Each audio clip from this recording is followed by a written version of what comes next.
উত্তৰ পূৰ্বাঞ্চলত বন্ধ হ'ব লাগে যন্ত্ৰচালিত গছ কটা মেচিন। যন্ত্ৰচালিত গছ কটা মেচিনৰ বাবে সহজতে দৈনিক ধ্বংস হয় প্ৰকৃতিৰ। এই সন্দৰ্ভত প্ৰধানমন্ত্ৰীলৈ লিখিত আবেদন প্ৰেৰণ কৰিব অৰণ্য মানৱ যাদৱ পায়েঙে। ইতিমধ্যে ৰাজ্যসভাৰ সাংসদ কামাখ্যা প্ৰসাদ দাসক সাক্ষাৎ কৰি যন্ত্ৰচালিত গছ কটা মেচিন বন্ধ কৰাৰ দাবী উত্থাপন কৰিছে যাদৱ পায়েঙে। প্ৰশাসনক অনুজ্ঞা পত্ৰৰ ব্যৱস্থা কৰি গছ কটা মেচিন প্ৰদান কৰিবলৈ বিকল্প ব্যৱস্থাৰ আহ্বান যাদৱ পায়েং। আমাৰ প্লেনিং অফিচাৰবিলাকৰ দুখ। মই পলিটিক্সত 5 বছৰে থাকোঁ নহয় জানো। ভাৰতবৰ্ষক ডেভেলপ কৰিব না কি প্লেনিং আছে বনোৱাচোন। তুমি প্লেনিং অফিচাৰ হ'লা, তুমিয়ে বনালা, তেওঁ চহীহে কৰিলে যে এইটোতে নহয়।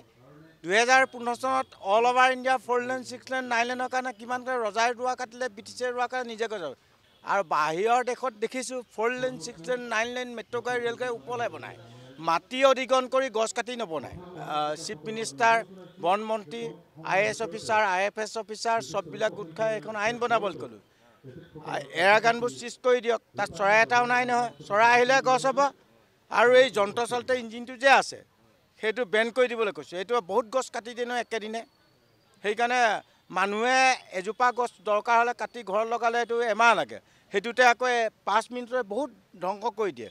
সেইকাৰণে অসম চৰকাৰ কালি ৰাজ্যসভা কামাখ্যা প্ৰসাদ ছাৰ এইটো উত্থাপন কৰিম। মই ভাৰতৰ প্ৰধানলৈ চিঠি দিম, মই নিজে দিম। মানে এইটো বেন কৰি দিয়ক, এইটো লাগে। চিঠিখন এইকাৰণে দিব লাগিব, যন্ত্ৰচালিত গছ কটা ইঞ্জিনটো বেন কৰক। এইটো লাগিব, ক'ত লাগিব? প্ৰশাসনৰ হাতত থাকক আৰু যাক দিব লাইচেঞ্চ ল'ব লাগিব।